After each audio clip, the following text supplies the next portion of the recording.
Signpost, a laundromat, Varanasi, India. Let's start with the dead body and work backwards. A 4x4 drives towards us this cold morning. Dark, anonymous, it takes up more room than it should on the road. We are forced to the left, not forced off the road, but certainly made to make way. I look as he passes by and notice a shape on the roof rack. A human shape. Body, features, covered in a sheet, garlanded. Definitely a human shape, secured to the roof rack.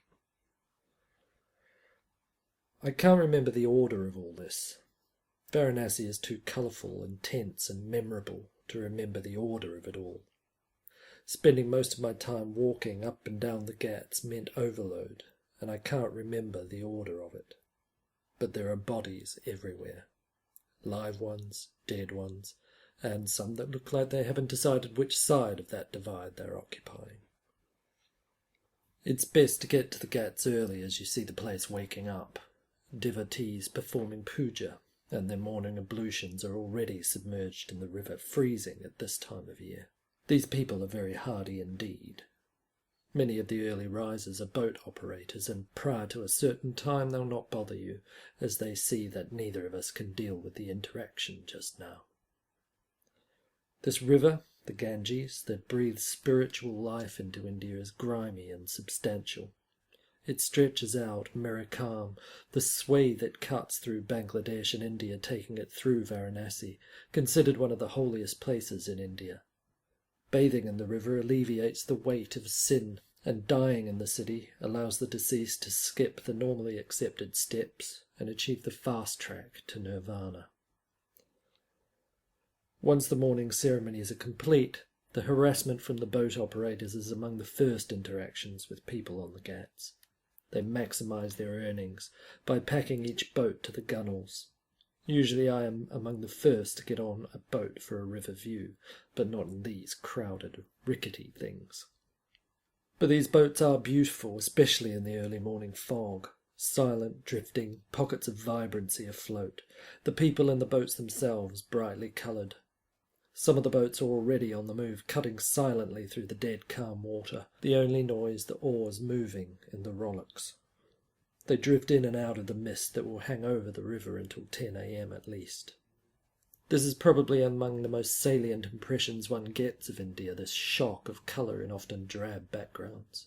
So much of the country is dusty, sandy, red or brown-coloured, starkly industrial, or miserably slum-like.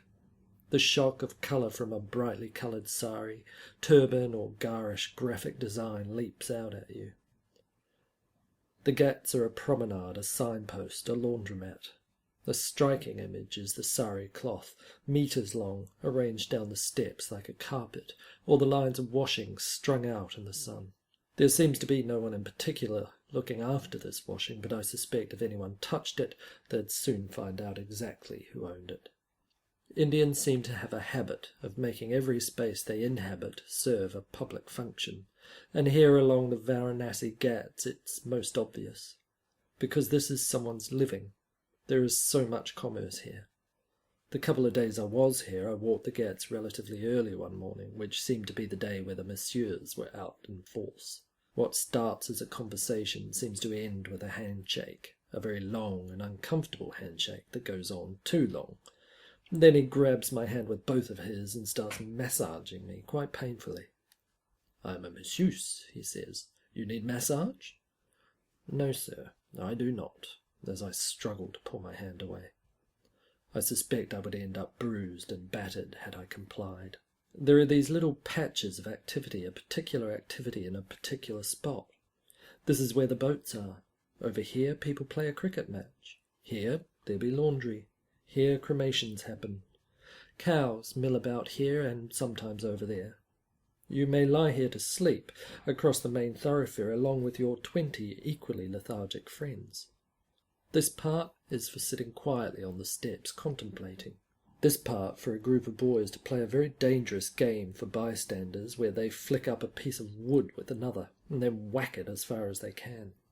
And naturally there is the prime attraction, the one that addresses the most macabre curiosity of all the burning Ghats.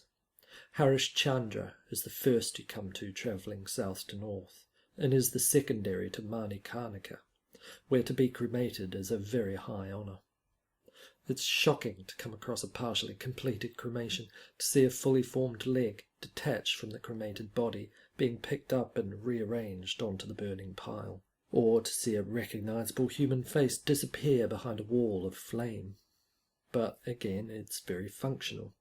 A couple of hundred bodies are cremated along the Ghats each day, our production line. 4 to 5 bodies are burning at once around the clock. I'm told that priests, pregnant women and children avoid cremation because they are considered pure and are weighted down and given over to the river directly. Crowds of observers, some who must be friends and family, stand around mostly silently.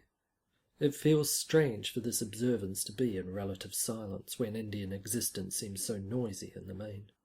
I don't think I could ever stand and watch one of my close ones cremated in this fashion, but the lack of familial ties makes my observation objective, detached. This comes close to my proposed method of dispatch for my mortal remains, cremated atop a Viking boat as it's pushed out into a lake.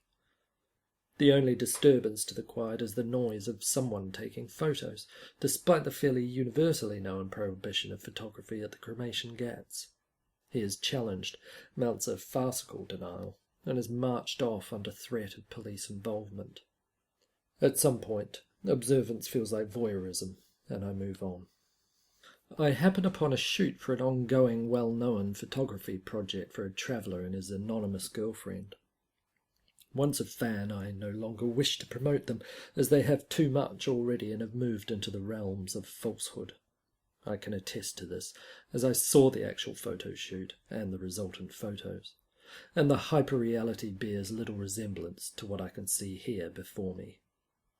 And there is something obscene. In the middle of this poverty, as the last earthly ceremonies are performed for the dead, they play pantomime, the terrible habit of tourists to dress how they think Indians dress. Indians look on bemusedly, sometimes laughing openly. Everything is laid out here, all of life, the whole gamut.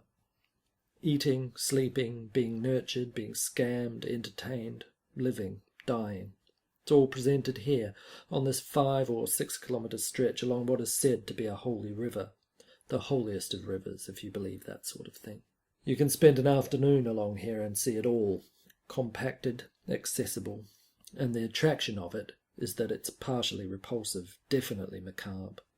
We can see ourselves as mere survivors, mere creatures scratching out a living, eking out an existence, only to live through all of it and then be gone. Placed upon a pyre, our earthly remains return to the elements from whence they came.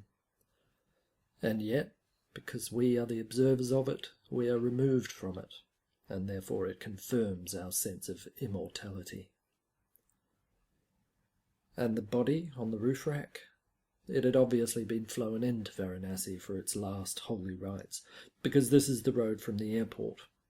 It's being taken to the Ganges, where it will be dipped into the river, laid upon the pyre, and consumed, to be returned to the elements of earth, air, and water.